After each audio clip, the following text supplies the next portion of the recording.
تو سب سے پہلے ہم دیکھتے ہیں بائبل میں آپ کو خداوند یسوع مسیح کے بے عیب ہونے کے بہت سے ریفرنسز ملتے ہیں، لیکن میں پہلا ریفرنس جو اٹھا رہا ہوں عزیزو، وہ خداوند یسوع مسیح کے جو پکڑوانے والا تھا یہودا اسکریوتی، اس کے حوالے سے میں بات کا ذکر کروں گا۔ یہ آپ کو متی اس کا 27واں باب اور اس کی 4 آیت میں ملتا ہے، میں نے گناہ کیا کہ بے قصور کو قتل کے لیے پکڑوا دیا۔ بے قصور، یہ یہودا اسکریوتی کی ڈکلیریشن ہے۔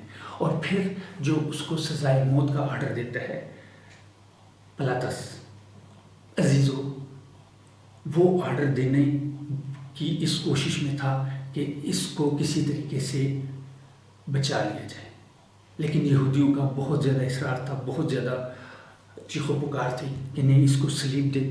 تو عزیزو اس نے پانی منگوایا اور کیا کہا، پانی لے کر، یہ آپ کو 27ویں باب متی کے 27ویں باب کی 24ویں آیت میں ملتا ہے، پانی لے کر لوگوں کے روبرو اپنے ہاتھ دھوئے اور کہا، میں اس راست باز کے خون سے بری ہوں۔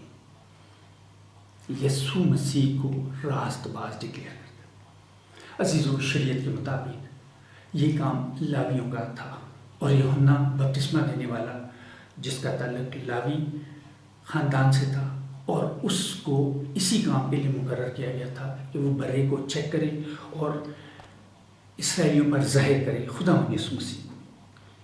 تو یوحنا کی ڈکلیریشن ذرا دیکھتے ہیں کہ وہ کیا کہتا ہے۔ یہ آپ کو متی اس کا 11واں باب اور اسی تیسرے باب متی اس کا 3 باب اور 11ویں آیت اور تیسرے باب کی 14ویں آیت دونوں میں ملتا ہے کچھ اس طرح، میں اس کی جوتیاں اٹھانے کے لائق نہیں۔ اس کا مطلب ہے وہ یعنی یسوع مسیح مجھ سے زیادہ پاک ہے اور میں اس قابل بھی نہیں کہ اس کی جوتیاں بھی اٹھا سکوں۔ پھر دوسرا بیان یہ 14ویں آیت میں 3 باب کی متی، میں آپ تجھ سے بپتسمہ لینے کا محتاج ہوں۔ عزیزو یوحنا بپتسمہ دینے والا جو کہ بپتسمہ دیتا تھا وہ کہتا تھا میں آپ محتاج ہوں۔ اور عزیزو اس کو جب سمجھ آیا اور اس بات کو بہتر طور پر سمجھنے کے لیے میں ایک مثال دوں گا اور ساتھ بائبل کو ایکسپلین کروں گا۔ یہ آپ اگر میرے ساتھ نکال لیجئے یوحنا کی انجیل 1 باب اور اس کا 29ویں آیت سے لے کر 34 آیت تک میں بیچ بیچ میں سے پڑھوں گا اور ایکسپلین کرتا جاؤں گا۔ اس کو سمجھنے کے لیے پہلے میں ایگزامپل دے دوں۔ تھوڑی دیر کے لیے یہ کہتے ہیں کہ یسوع مسیح کا بپتسمہ، بائبل میں اس کا ذکر نہیں ہے لیکن میں صرف سمجھانے کے لیے ایگزامپل دے رہا ہوں۔ یسوع مسیح کا بپتسمہ جمعے والے دن 10 بجے صبح کی ہوا، اور 10:10 پر جب وہ پانی سے نکل رہے تھے تو وہاں پہ یوحنا نے روح القدس کو کبوتر کی مانند اترتے دیکھا اور خدا یسوع مسیح پہ ٹھہر گیا۔ تب اس کو پتہ چلا کہ بھئی یہی بندہ ہے۔ تو اب میں متی اس کا 1 باب اور 29ویں آیت سے پڑھنے جا رہا ہوں۔ دیکھو یہ خدا کا برا جو دنیا کا گناہ اٹھا لے جاتا ہے۔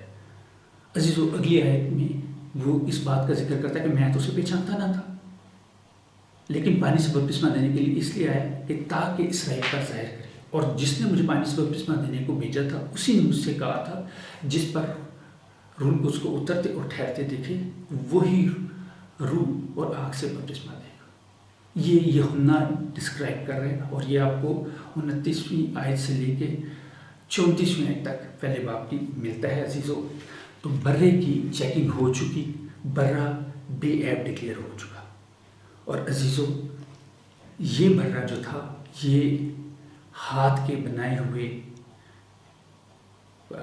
جو ہیکل تھی اس میں نہیں بلکہ خدا باپ کے روبرو ہماری خاطر حاضر ہوا، اور وہاں پہ اس نے جب خدا باپ نے دیکھا کہ یہ راست باز ہے تو اس کی راست بازی کے سبب سے میں اور آپ راست باز ہوں۔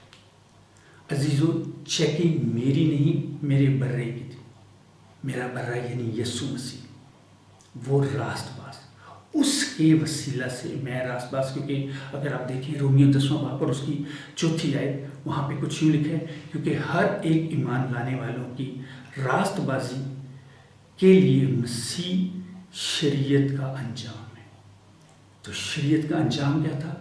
یسوع مسیح کا بے عیب ہونا اور قربان ہونا ہمارے گناہوں کی خاطر۔ تو اس کا مطلب ہے نواز نتھانیل کے جو گناہ ہیں وہ اس بے عیب برے پہ گئے، اور بے عیب برے کی جب قربانی ہوئی تو اس کے وسیلہ سے نواز نتھانیل بے عیب ڈکلیئر ہوا۔ نہ صرف بے عیب بلکہ راست باز ڈکلیئر ہوا۔ اور اگر آپ دیکھیں جب کہ شریعت نہیں تھی، عبرانیوں اس کا 11واں باب اور اس کی 4 آیت، یہ ابھی عزیزو یہ کاہن اور حابل کی اسٹوری ہے۔ وہاں پہ ابھی شریعت نہیں تھی لیکن وہاں پہ بھی خون بہانے کا ذکر ہے۔ یہ آپ کو 4 آیت میں ملتا ہے 11ویں باب کی عبرانیوں۔ ایمان ہی سے حابل نے کاہن سے افضل قربانی اور خدا کے حضور گزرانی، اس لیے کہ اسی کے سبب سے اس کے راست باز ہونے کی گواہی دی۔ افضل قربانی خدا کے حضور گزرانی اور اسی کے سبب سے وہ راست باز ڈکلیئر قربانی۔ تو عزیزو ہماری جو قربانی تھی وہ مسیح یسوع کے ذریعے ہوئی، اس بے عیب برے کے ذریعے ہوئی، اور اس کے وسیلہ سے میں بے عیب ڈکلیئر ہوا۔ اور اگر آپ دیکھیں برے ہی کے ریفرنس سے متی اس کا 8واں باب اور اس کی 2 آیت سے لے کر 4 آیت تک یہ ایک کوڑی کا ذکر ہے، اور اس سے ہمیں یہ پتہ چلتا ہے کہ کوڑی اس کا کوڑ کیسے گیا، ذرا یہ دیکھتے ہیں۔ اور دیکھو ایک کوڑی نے پاس آ کر اسے سجدہ کیا اور کہا، اے خداوند اگر تو چاہے تو مجھے پاک صاف کر سکتا ہے، برے کو کہہ رہے ہیں۔ اب کوڑی کے جو کوڑ ہے اور جو گناہ ہے وہ برے پہ شفٹ ہو رہے ہیں، اور برے کی راست بازی اس کوڑی پر شفٹ ہو رہی ہے۔ اس نے ہاتھ بڑھا کر اسے چھوا اور کہا، میں چاہتا ہوں تو پاک صاف ہو۔ وہ فوراً کوڑ سے پاک صاف ہوا۔ عزیزو اگر آپ بھی چاہتے ہیں کہ اپنے گناہوں سے پاک صاف ہوں، اپنی بیماریوں سے نجات حاصل کریں، شفا حاصل کریں، اور اپنی تمام نگیٹیوٹی سے ہمیشہ کے لیے نجات حاصل کریں، تو آپ کو برے کو اپنا خداوند ڈکلیئر کریں۔ اور اگر آپ برے کو اپنا خداوند ڈکلیئر کرتے ہیں تو آپ نہ صرف بے عیب بلکہ راست باز خدا کی نظر میں ٹھہرتے ہیں، کیونکہ آپ کا جو برہ یعنی یسوع مسیح وہ بے عیب ڈکلیئر ہو چکا ہے اور خدا کے روبرو ہماری خاطر بیٹھا ہوا ہے۔ تو میرے پیچھے اگر آپ بولیں تو عزیزو آپ بے عیب راست باز ڈکلیئر ہو۔ میرے پیچھے بولیں، شکر گزار ہے آسمانی باپ تیرے بیٹے یسوع کے۔